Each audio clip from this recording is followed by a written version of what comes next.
YouTube? Quinn Wade coming to you with that instant basketball analysis on the Analysis Playground on YouTube, exclusively on air forever. And we're gonna talk about how the Utah Jazz blew out the Milwaukee Bucks, 128-96. The Bucks didn't even score 100 points in this game. Season series is tied 1-1. The Bucks won the first one. The Jazz won this one. They don't play again into next year since both teams look like they're not going to make the playoffs. The Jazz go to 21-49 and 13-22 at home. The Bucks go to 28-41 and 12-22 on the road. Utah won the first quarter 30-19. In the second quarter 34-25. They won the third quarter 30-29, and they even won the fourth quarter 34-23. So they outplayed the Bucks the entire game, and that's how they was able to get a big lead by the end of the game. Kyle Kuzma did a good job of getting close to the rim, but he only went 3 of 7 from the field and 0 of 2 from 3. But he did go 5 of 6 from the free throw line because of the way he attacked the defense. And he also played 19 minutes and had 5 rebounds, 1 assist, 3 turnovers, and a steal. 2 offensive rebounds, 1 personal foul, and was a minus 19. And plus minus, I'm going to go through a little quickly because the Bucks didn't play that good. And they got blown out basically from the start. Zhang was a highlight of the game for the Bucks. He played 25 minutes. The jump shot was really good off the dribble and off the catch. He went 3 of 4 from 3, 5 of 7 from the field for 13 points. You're just happy to see him efficient. You're just happy to see him put up some good numbers. He did have 1 rebound, 1 assist, 2 turnovers, 2 steals in the block. He is long. He is lanky. He is a good athlete, so he can catch you slipping from time to time if you try him. He did have 2 personal fouls and was a minus 27 and plus minus. Miles Turner, 18 minutes. He ended up making a 3, and then he missed his other 2 shots, which was threes also. So he finished 1 of 3 from the field. He did have 3 rebounds, 1 assist, 4 turnovers, a steal, 3 personal fouls, and was a minus 12 and plus minus. AJ Green, 12 minutes, 0 of 4 from 3. He ended up missing all of his shots. He had 3 rebounds, no turnover, 1 offensive board, 1 personal foul. It was a minus 13 and plus minus. And then Ryan Rollins, he ended up scoring the most points on the team, and it was only 15. He did go 5 of 10 from the field and 3 of 7 from 3 and 2 of 2 from the free throw line. I like the way he picked his shots. I like the fact that he was still trying to be aggressive. But, his night wasn't big enough to keep it close. He just had a good night. He did have 3 rebounds, 5 assists, 3 turnovers, 1 offensive rebound, 3 personal fouls, and was a minus 14 and plus minus. Torian Prince, 17 minutes. He had 6 points. He went 2 of 5 from 3. He's out there for his 3-point shooting and his floor spacing, and it worked out enough in this one. He had 2 rebounds, 1 assist, no turnover, 1 offensive rebound, 1 personal foul, was a minus 4 and plus minus. Bobby Portis was knocking down mid ranges. He was able to knock down a 3. The rest of his shots he just couldn't make in this one, but he still did finish with 11 points. He went 4 of 12 from the field, 2 of 3 from the free throw line. He had 6 rebounds. That ended up being the most off the bench. He also had 1 assist, no turnovers, and 2 steals. 1 personal foul and was a minus 17. And plus minus, the Nastas and Antetokounmpo, 8 minutes. He had 4 points. He just happy that he scored. He went 1 of 2 from the field and 2 of 2 from the free throw line. Had 3 rebounds, 1 assist, 1 turnover, 1 offensive board, no personal fouls, and was a minus 2 and plus minus. Pete Nance played 13 minutes. He scored no points. He missed his only field goals, and one of them was a 3. That was his only one. And then he had 2 rebounds, 1 assist, no turnovers, no personal foul, was a minus 14 and plus minus. Jericho Sims got a nice dunk around the basket. That was his only shot in 18 minutes. He did have 3 rebounds, 1 assist, no turnovers, 1 offensive board, 1 personal foul, was a minus 9. And plus minus. Gary Harris, 8 minutes, 6 points. He ended up going 2 of 3 from the 3-point line. He had wide open looks. You just got to be happy that he made them. He did have 1 assist, 2 turnovers, and a steal, 2 personal fouls, and was a minus 2 and plus minus. Gary Trent Jr. kept launching threes. He just didn't make them.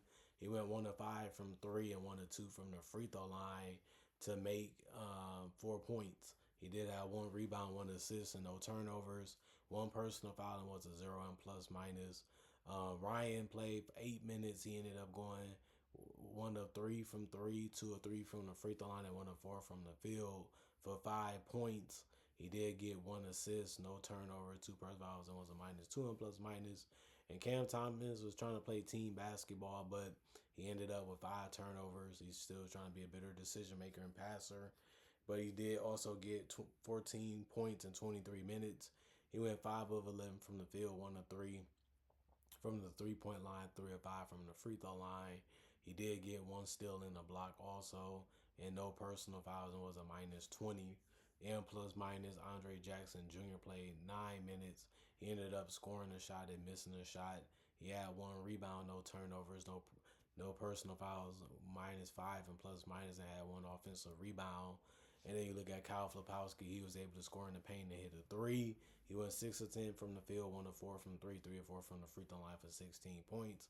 He also had 8 rebounds, 1 assist, 4 turnovers, 2 offensive boards, no personal fouls. It was a 0 and plus minus.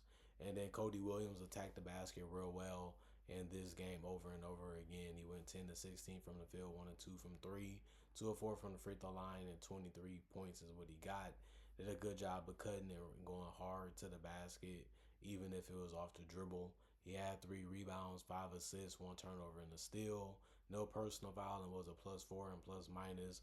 Elijah Harkless, 34 minutes, 23 points. He was 7 of 14 from the field, 4 of 10 from three, and 5 of 6 from the free throw line. He knew when to attack, he knew when to drive, he knew when to score, and he knew when to pass. Those things sound easy, but it's hard to actually do it against NBA competition, since they don't want you doing it on them, and they feel like they can get you stuck up, and they feel like they can get you slipping by getting a steal off you by playing in the pass lane or going for the steal when you're trying to dribble or trying to score. But he did a good job of securing the basketball and making the right passes at the right time. He also had 1 personal foul, was a +33 and plus minus Garcia. He also attacked at the rim. He went 3 of 6 from the field and 0 of 2 from three, 1 of 3 from the free throw line. He did get 11 rebounds and 6 assists. He also got 1 turnover and 3 steals. And he also got 4 offensive rebounds, 4 personal fouls, and was a +32 and plus minus. So he took some gambles and some risk, and it paid off. You can say the same thing about Ace Bailey. He got a block. He got 3 steals for reaching and going for it aggressively, and it worked out for him sometimes, although he did get 4 personal fouls for trying to do the same things. He had 1 offensive board, 33 points, just a beautiful jump shot from mid-range, whether that was in the post, whether it was a pull-up, whether it was off a screen, whether it's because he had space. And he also went 7 of 19 from three and 13 of 27 from the field. So a really, really good game from him, a high-volume scoring game. And somebody had to score the points. Somebody had to take the shots. And tonight was his night. Blake Henson did a good job of hitting the wide open threes as well.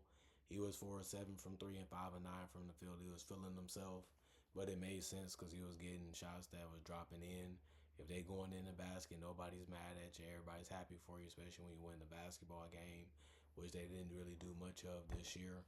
5 of 9 from the field, 4 of 7 from three. Man, that's really good for him.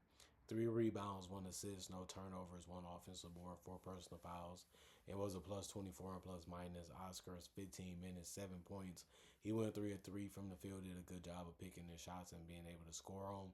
He also made his only free throw. He had the most rebounds off the bench with 6. He also had 1 assist, no turnovers, 3 offensive boards, no personal fouls, and was a +18 and plus minus. And Bez played 35 minutes. He had 5 points. He went 1 of 4 from three, 2 of 2 from the free throw line. He had 5 rebounds and 6 assists, 3 steals and a block, 3 turnovers, 1 offensive board, 5 personal fouls, and was a +34 and plus minus. That ended up in a game where he did everything you could in it. So he had a good game just because he did so much for the Jazz. And then they shot 54% from the field while the Bucks shot 41%. 38% from three for the Jazz, 34 for the Bucks, 70% from the free throw line for the Jazz, 74% for the Bucks. They out rebounded them by 13. The Jazz had 47, the Bucks had 45. 34 assists for the Jazz, 20 for the Bucks. 13 turnovers for the Jazz, 20 for the Bucks. 10 steals for the Jazz, 9 for the Bucks. 2 blocks for the Jazz, also 2 for the Bucks. 12 offensive rebounds for the Jazz, 8 for the Bucks. And then 35 defensive rebounds since they missed more shots, the more rebounds the Jazz could get. While the Bucks only got 27, and both teams had 18 personal fouls, but the Bucks shot 3 more. And like I said before, they made a better percentage. This game wasn't close. This game wasn't that bad. It just you wanted to see the young prospects play. You wanted to see what they can do and what they was going to be able to do with more opportunities. This was a game for you. You've seen a lot of Ace Bailey. You've seen a lot of Ryan Rollins. You've seen a lot of Zhang for the Bucks. You've seen a lot of Flipowski, a lot of Cody Williams, a lot of Elijah Harkless, and Blake Henson get more opportunities and chances to play and show what they can do to the fans and see if they can be a big part of these teams' future. I like what they was doing, and I liked how they played, and the Bucks just couldn't keep up with them. Comment, like, subscribe, share the notification bell to get the analysis when it first come out. Y'all stay blessed up. Y'all stay good. Peace. And I'll see y'all later today, hopefully with more analysis.